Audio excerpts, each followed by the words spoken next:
Hey, praise God. I jumped a lot of stuff right there. Take your time. Take your time. Praise the Lord. Amen. I said be appreciative and be thankful for having each other and for what you do for one another. Thank God because that woman is in your life. Thank God because that man is in your life. There's a purpose for it. Have fun with each other. Have lots of fun. Unwind and take each day's pressure off one another by laughing. Amen. You laugh with each other. You laugh at each other. You play with one another. You touch each other everywhere, anywhere. Amen. Make sure that you are constantly touching. If she's passing by your front in the living room, touch her bum bum. Amen. Praise the Lord. On one Sunday, I did it in church, and the pastor's wife saw me. He said, "Pastor, holding you." I said, "Yeah, thank God it's my wife bum bum that I just."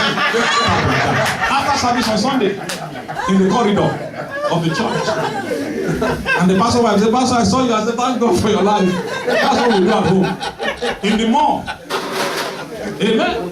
Go in the mall, no matter where you are, touch. Make sure that you're always touching.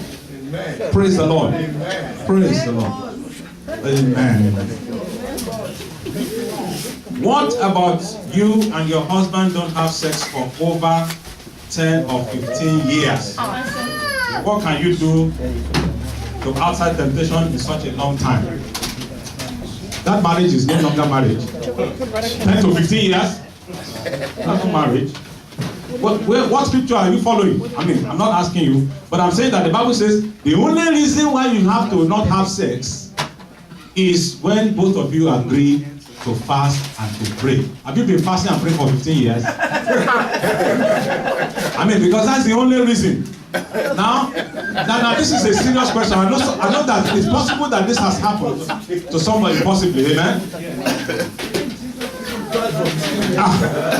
40 days and 40 nights, that's the maximum that we see. Medical reasons, maybe. Praise the Lord. Now, No, I think maybe medical reasons. That's a major problem right there. Amen. And it didn't start in one day. Now, if these are Christians, if these people who are Christians who have not had sex for 10 to 15 years, then the first thing that you do is approach your pastor. Let your pastor know about it. But when it goes, I tell my wife something, I said, don't let me go for 3 months or more than 3 months. That's where the grace carries me. You have to be truthful. Amen. I've spoken with Pastor Dave, and I know he's going to speak with Mama, that when we do these things, sometimes we need to break ourselves into men only and women only. Because there are some things that we call heart to heart that we can't talk now here. Amen. We have had it over time. We only senior pastors, no associate pastors, no assistant, only general overseer can come here. Because we ask you, are you sleeping with members of your church? And you have to answer. People's hands go off like this. It's incest. Shepherd and sheep. That is incest. And people raise their hands in hundreds. What do? We stand with them, we break yoke, and we deliver them. Their ministries catch fire and become a different thing, because people sometimes they just bottle the thing up. Amen. How many of you are stealing from your church? General Overseer. So I've told Pastor, I think he has agreed, and I think he's going to speak with Mama. Once they come to an agreement, we will have, next time when we have this kind of meetings, we'll be able to come. There are only men in some places. We'll be able to talk about some things that are deep, that only men can. And then my wife will talk to some women, and then we can discuss some things, ministering one to another, not just us speaking, everybody sharing. Amen? Amen? Praise the Lord. So this 10 to 15 years thing, to me, as far as I'm concerned, I don't have a direct scripture that I can tell you from this Bible, but I can tell you that marriage has collapsed. I can tell you there's no marriage there. Because one of the unifying factors in marriage is sex. When you pull out sex, what are you doing there? Amen? And one of you has the problem, because when you don't bring this problem forth, because we have to understand what is going on. It's deeper than this one page because it was building up over time. Before it became 10 years, 15 years. So now that it's at this stage, we have to ask the two of you, do you still want to continue to listen to me? I always tell people, I said divorce. Even though the Bible says God hates divorce and everything, When it comes to a point where life is at stake, amen? When your husband threatens that he will kill you, and he brings out the gun and you still stay there because the Bible says God hates divorce, you are dead and you go to heaven and meet Jesus. And we'll come and join you later. I'm telling you the truth. When it comes to life, when it becomes life and death, I mean, when your life is threatened in a relationship, when things that violate the word of God happens in your relationship, when your wife walks out on you, I'm not that spiritual to fast and pray after that.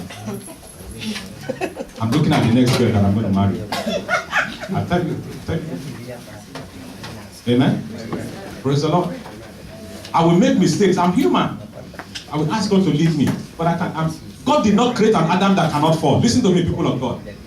God did not create an Adam that cannot fall. He did not create an Eve that cannot be deceived. But he put Jesus in between them so that he can restore him from the fall and bring the truth to her. That's the way out. That's the way of escape. And if you have Jesus, you have everything. Amen. Amen. So this one has gone too far. As far as I'm concerned, I am not dissolving the marriage. I will not dissolve the marriage. But I can tell you that this marriage is not marriage. Because it has violated the word of God. Anything that violates the word of God cannot stand. Praise the Lord. Amen. And I said, God hates divorce in every marriage that is ordained of God. Maybe this marriage is not ordained of God. You have to check that. Because there are so many things that we need to look at. Amen. I tell my wife, 3 months, you need to come and join me quick. That's grace. That's the end of grace before I misbehave.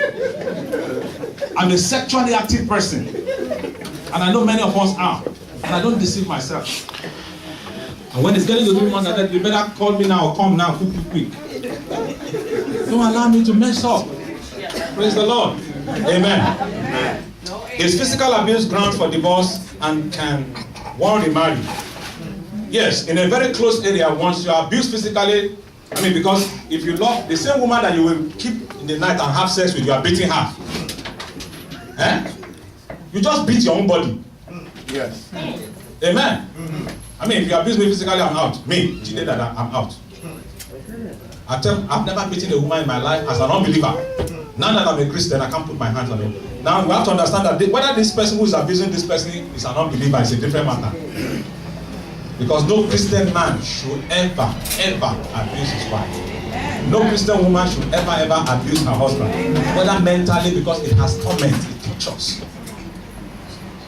When my wife doesn't allow me to have sex, it causes brain tumor. But thank God for our life. I'm telling you, life is at stake in this one. That's why I said, because we beat you. Listen to me, people of God. There's an example I will tell you. Living example. One man and a wife had a problem. They had a disagreement. The lady ran to her father's house. This happened in Lagos. To somebody that we know. And she ran to her father. And the father said, you have to go back to your husband. The lady said, no, he's aggressive. He's going to kill me. He's going to do things to me. The man came to the father, apologized and begged the father and said, please let me go back to my wife. He has come to bed. He said, Daddy, don't let me go. Daddy, don't let me go. He's going to harm me. He's going to hurt me. That was the night he killed her. Of course. Now, how do you think the father of that girl will feel? I'm telling you a living story. I'm not telling you something I read in the book somewhere. How do you deal with that? That same night that he brought her back to the house, he beat her to death. If you abuse me, I'm out. Yes, next person. God does not say in his word it's okay for a man to be attractive to another woman. That's flesh. Okay, this is just a statement. I take it that this is a statement. Is it a question? God does not say in his word it's okay for a man to be attractive to another woman. There are so many things God didn't say in his word. But that does not mean that we are not attracted. A man will be deceiving himself if he say that he's not attracted to a woman other than his wife. You can be attracted without being subject to temptation. You don't have to fall. You don't have to mess up. You will look at her and thank God and make a covenant with her and say, Lord, help me next time too. Whenever I see her, let me see my wife. Which is what I did. And I was able to overcome that. Amen? Amen. Praise the Lord. should Christians practice oral sex? I just said no. To me, if it works for you in your family, if that's what helps your marriage, if that is what helps your own marriage, praise God. I'm not saying that this is what God said. You must not have oral sex. No, I didn't say that. I just said, for me, everything in your body has its proper use. Your ear to hear, your nose to smell, your mouth to speak and to eat and to kiss, your leg to walk, your John Thomas to enter into our vagina. What's the big deal there? So how do you go to put your mouth where the mouth is not supposed to enter when it's not full? But you have to make that judgment by yourself. Couples say in love but not in love. Couples say in love but not in love. But they are actually not in love. The problem is with the man. When that happens, the problem is always with the man. Because the man is the one that should love. You don't need to tell a woman to love. That's their nature.